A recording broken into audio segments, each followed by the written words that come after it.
नमस्कार, मैं हूं Pankaj Matpal, certified financial planner और आज मैं एक बार फिर आपके सामने आया हूं आपके प्रश्नों के उत्तर के साथ। तो स्वागत है आपका इस नए एपिसोड में।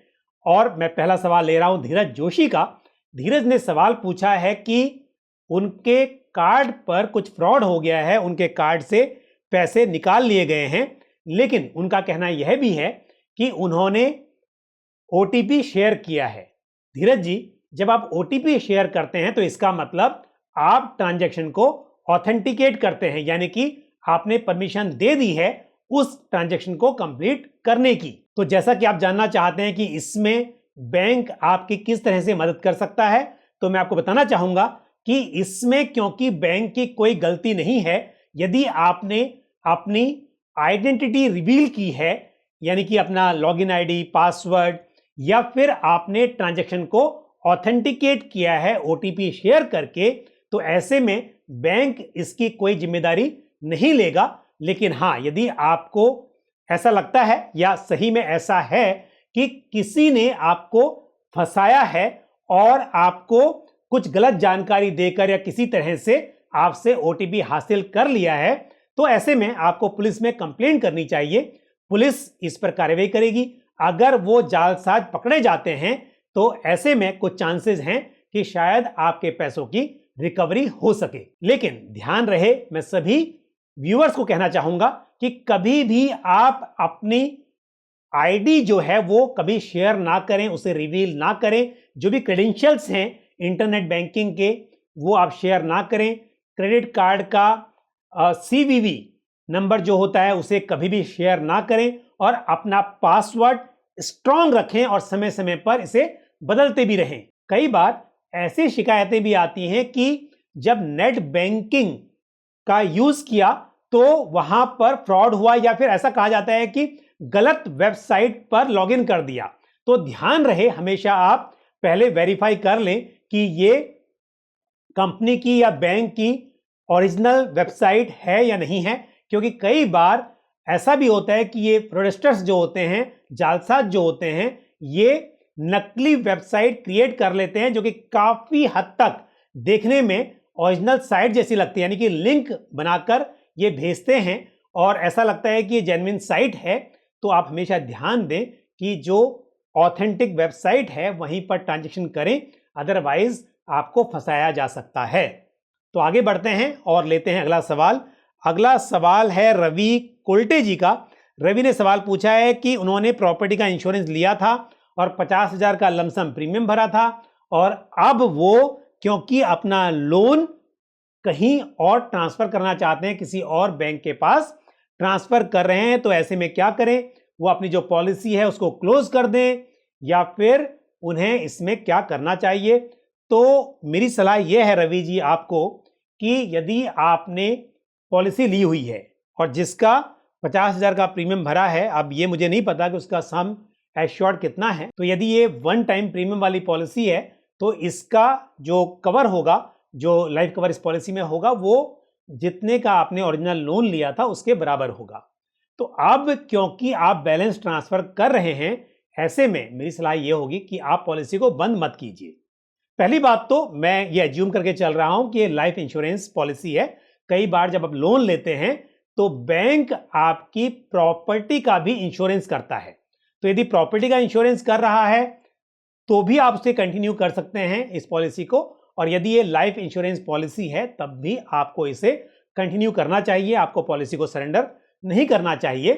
अब क्योंकि जब बैंक ने आपको पॉलिसी दी होगी उसका प्रीमियम वो फाइनेंस कर देते हैं, यानी कि लोन के अमाउंट में उसको भी ऐड कर देते हैं। तो अब जब आप बैलेंस ट्रांसफर कर रहे हैं तो जो प्रीमियम है पॉलिसी का उसे भी आप पूरा पूरा रीपे कर दीजिए। तो पॉलिसी का प्रीमियम जो कि बैंक ने फाइनेंस किया हुआ था, अब उसे आप पूरा पे कर देंगे, तो अब ये जो प्रीमियम है वो लोन में ऐड नहीं होगा। लेकिन दूसरी इंपॉर्टेंट चीज ये है कि जब बैंक ने लोन के साथ आपको इंश्योरेंस पॉलिसी सेल की तो उन्होंने इस पॉलिसी को अपने फेवर में असाइन किया होगा। यानी कि असाइनमेंट का मतलब यह होता है कि यदि टर्म के दौरान पॉलिसी होल्डर या लाइफ एश्योर्ड की डेथ हो जाती है तो उस केस में जो पॉलिसी का बेनिफिट है, जो डेथ क्लेम है, वो बैंक को मिलेगा।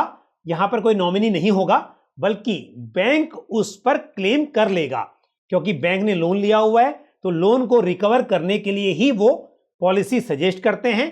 तो अक्सर पॉलिसी को बैंक के नाम पर असाइन करवा लिया जाता है। तो अब क्योंकि आप बैलेंस ट्रांसफर कर रहे हैं, तो जिस बैंक से पहले लोन लिया हुआ था वहां तो आपकी कोई लायबिलिटी है नहीं, तो आप उस पॉलिसी को अपने फेवर में रीअसाइन करवा लें।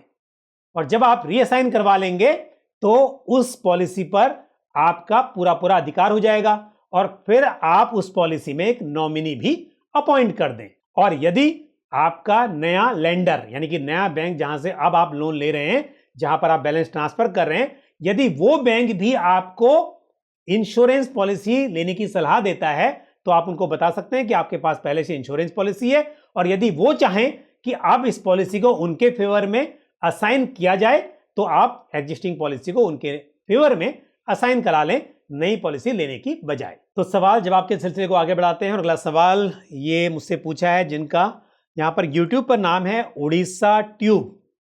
तो इनका सवाल यह है कि जिस तरह से ये किसी ऐप के जरिए लिक्विड फंड में इन्वेस्टमेंट करते हैं और जब चाहें तब वहां से यूनिट्स को रिडीम करके पैसे विड्रॉ कर सकते हैं, तो क्या इसी तरह से ये एक फ्लेक्सी कैप फंड में भी इन्वेस्ट कर सकते हैं और जब चाहे तब पैसों को विड्रॉ कर सकते हैं, यूनिट्स को रिडीम कर सकते हैं?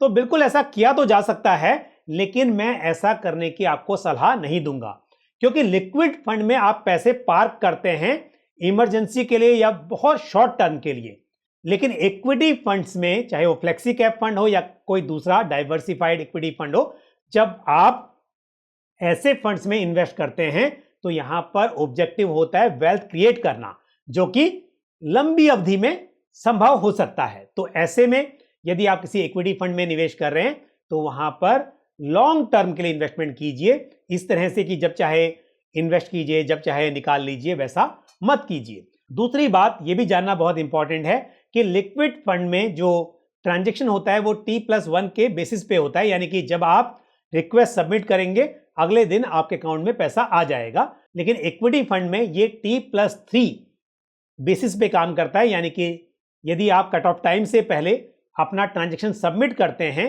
रिडेम्पशन रिक्वेस्ट सबमिट करते हैं, तो ट्रांजैक्शन डे के बाद 3 दिन में आपका पैसा, यानी 3 दिन के बाद आपके अकाउंट में पैसा आएगा। और आगे बढ़ते हैं, लेते हैं अगला सवाल जो मुझसे पूछा है दारा श्रीवास्तव ने। उनका सवाल यह है कि यदि HUF की डीड बनानी हो तो उसके लिए स्टैम्प पेपर कितने अमाउंट का लेना होगा? ये स्टैम्प ड्यूटी स्टेट का सब्जेक्ट है, तो स्टेट वाइज चेंज होता है। यदि आप महाराष्ट्र में हैं तो यहां पर 100 रुपीज के स्टैम्प पेपर पे आपको डीड बनानी होगी। यदि आप मान लीजिए किसी दूसरे स्टेट में हैं तो हो सकता है कि 10 रुपए के स्टैम्प पेपर पर भी डीड बनाई जा सकती हो। तो आप जिस स्टेट में हैं आप वहां पर ये पता कीजिए, या फिर आप दोबारा से अपना क्वेश्चन पोस्ट कीजिए और मुझे बताइए कि आप किस स्टेट में रहते हैं, तो मैं आपको बता पाऊंगा कि कितने अमाउंट के स्टैम्प ड्यूटी पर आपको अपनी डीड बनानी होगी। चलिए लेते हैं अगला सवाल जो पूछा है आसिम संतरा जी ने, और इन्होंने कहा है कि इन्होंने कुछ फंड्स में इन्वेस्टमेंट किया मेरी सलाह पर और इनको यहां से फायदा हुआ है, तो बहुत बहुत बधाई आपको। और आगे भी आप ऐसे ही इन्वेस्ट कीजिए अपने फाइनेंशियल गोल्स को ध्यान में रखते हुए। और अब ये जानना चाहते हैं कि जो इनके पास एग्जिस्टिंग फंड्स हैं, मेरे asset emerging blue chip fund, Kotak emerging equity fund, Kotak flexi cap और पराग पारिक फ्लेक्सी कैप फंड, अब इनके अलावा इन्हें कुछ और फंड्स में इन्वेस्ट करना है, जिसके लिए इन्होंने फंड्स का सिलेक्शन किया है। तो पहला फंड जानना चाहते हैं PGIM India flexi cap fund कैसा रहेगा। देखिए PGIM India flexi cap fund बहुत अच्छा है, लेकिन क्योंकि आपके पास पहले से ही 2 फ्लेक्सी कैप फंड हैं तो आप इस फंड को स्किप कर सकते हैं, आपको नया फंड ऐड करने की जरूरत नहीं है। और अगला फंड जिसके बारे में आप जानना चाहते हैं वो है Nippon India asset allocator fund. ये फंड क्योंकि मल्टी एसेट एलोकेटर फंड है, जो कि इक्विटी, डेट और गोल्ड तीनों ही तरह के एसेट क्लासेस में इन्वेस्ट करता है, और सेबी की गाइडलाइन के अनुसार मल्टी एसेट एलोकेटर फंड्स को मिनिमम 10% हर असेट में इन्वेस्ट करना होगा। और यदि आप इस फंड का प्रेजेंट एलोकेशन देखेंगे तो अराउंड 75% एलोकेशन इक्विटी में है, अराउंड 15% डेट में है और अराउंड 10% गोल्ड में है। तो आप इस फंड को अपने पोर्टफोलियो में शामिल कर सकते हैं ताकि आपका एक असेट एलोकेशन बना रहे एक फंड के जरिए। तो इस फंड को आप इंक्लूड कर सकते हैं अपने पोर्टफोलियो में। और अगला फंड जो आप जानना चाहते हैं वो है Mahindra Manulife Asia Pacific REIT fund of fund. तो ये फंड क्योंकि REIT में इन्वेस्ट करेगा और REIT की होल्डिंग रियल एस्टेट होती है, यानी कि जैसे आप किसी इक्विटी फंड में इन्वेस्ट करके शेयर मार्केट में पार्टिसिपेट करते हैं या जब आप कोई गोल्ड फंड लेते हैं तो आपका इन्वेस्टमेंट गोल्ड में होता है, और जब आप REIT में इन्वेस्ट करते हैं या REIT फंड में इन्वेस्टमेंट करते हैं तो आपका एक्सपोजर रियल एस्टेट में होता है। तो मेरे हिसाब से डाइवर्सिफिकेशन के लिहाज से 10 to 15% एलोकेशन एक REIT fund of fund scheme में किया जा सकता है। तो चलिए आगे बढ़ते हैं और अगला सवाल मैं ले रहा हूं ज्ञान सागर जी का। ज्ञान सागर का सवाल यह है कि सॉवरिन गोल्ड बॉन्ड को डीमैट अकाउंट में खरीदने के बाद कितने दिनों के बाद बेचा जा सकता है। तो यदि एक बार वो आपके डीमैट अकाउंट में क्रेडिट हो गए तो आप उन्हें तुरंत बेच सकते हैं। तो ऐसा करना संभव है। और साथ ही इनका सवाल है कि यदि सेकेंडरी मार्केट में सॉवरिन गोल्ड बॉन्ड्स बाय किए गए हैं तो उस पर जो इंटरेस्ट मिलेगा उस किसको मिलेगा। तो डेफिनेटली जब ये बॉन्ड्स आपको ट्रांसफर हो गए हैं, आपके डीमैट में क्रेडिट हो गए हैं, तो इसका इंटरेस्ट भी आप ही को मिलेगा। जब तक आप होल्ड करेंगे तब तक आपको मिलेगा, जब आप इन्हें आगे फिर बेच देंगे तो जो खरीदेगा उसको आगे का इंटरेस्ट मिलेगा। और साथ ही ज्ञान सागर जी जानना चाहते हैं कि इस पर टैक्स किस हिसाब से लगेगा। तो यहां पर जब आप सोने में या सॉवरिन गोल्ड बॉन्ड्स में इन्वेस्ट करते हैं तो यहां पर लॉन्ग टर्म या short term capital gain tax applicable होता है।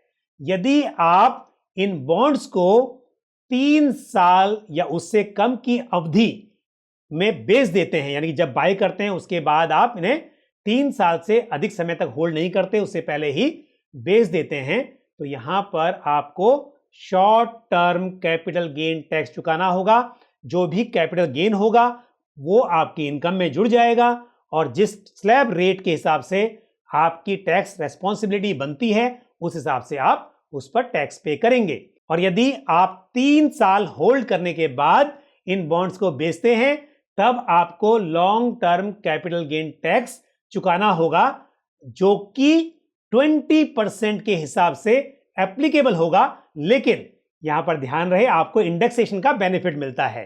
तो जिस साल आपने बाय किया था और जिस साल में आपने बेचा उस बीच में जिस हिसाब से महंगाई बढ़ी उस हिसाब से इंडेक्स रेट तय होता है और इंडेक्सेशन के हिसाब से आपका नेट कैपिटल गेन कैलकुलेट होगा। उसके ऊपर आप 20.80%, क्योंकि हेल्थ एंड एजुकेशन सेस भी एप्लीकेबल होता है तो नेट 20.80% टैक्स यहां पर लगेगा। लेकिन एक और अच्छी बात मैं आपको बता दूं, यदि 5 साल होल्ड करने के बाद और मैच्योरिटी से पहले आप इन्हें रिडीम करते हैं तब आपको कोई long term capital gain tax नहीं पे करना है।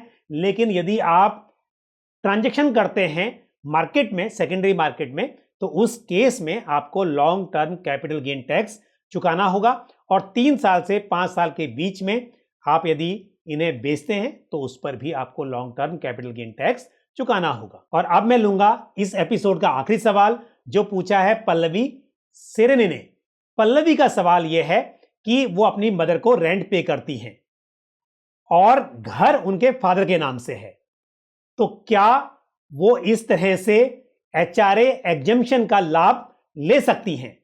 क्योंकि आप यदि एम्प्लॉयड हैं तो आपको जो HRA मिलता है वो आपका टैक्स फ्री हो सकता है यदि आप किसी रेंटल एकोमोडेशन में रहते हैं और उसके लिए आप रेंट पे करते हैं। लेकिन सवाल यहां पर यह है कि यदि घर आपकी मदर का है नहीं तो आप उनको रेंट कैसे पे करेंगी? यह गलत है। हालांकि आपके एम्प्लॉयर को शायद इस बात का पता ना चले, क्योंकि यदि आप रेंट की रिसीट सबमिट करती हैं तो वो आपको टैक्स फ्री अमाउंट आपकी सैलरी में दे देंगे, यानी कि जो एचआरए का अमाउंट है वो आपके लिए टैक्स फ्री हो जाएगा, उसके ऊपर वो टैक्स कैलकुलेट नहीं करेंगे। लेकिन ये लीगली सही नहीं है, और यदि कभी भी इनकम टैक्स डिपार्टमेंट को इसके बारे में पता चलता है तो ये डिसअलाउ हो जाएगा। तो मेरी सलाह यह है कि टैक्स बचाने के लिए जरूर प्लानिंग करनी चाहिए, लेकिन टैक्स इवेजन करना गलत है और ये ऑफेंस भी है। यदि घर आपके फादर के नाम से है तो आप फादर को रेंट पे करके एचआरए ऑफिशियली एग्जम्प्टेड इनकम के रूप में क्लेम कर सकती हैं, लेकिन क्योंकि शायद आपके फादर की अलग से इनकम होगी, इसके लिए आप ऐसा सोचती होंगी कि फादर को अगर रेंट पे किया तो उनकी टैक्स लायबिलिटी बढ़ेगी।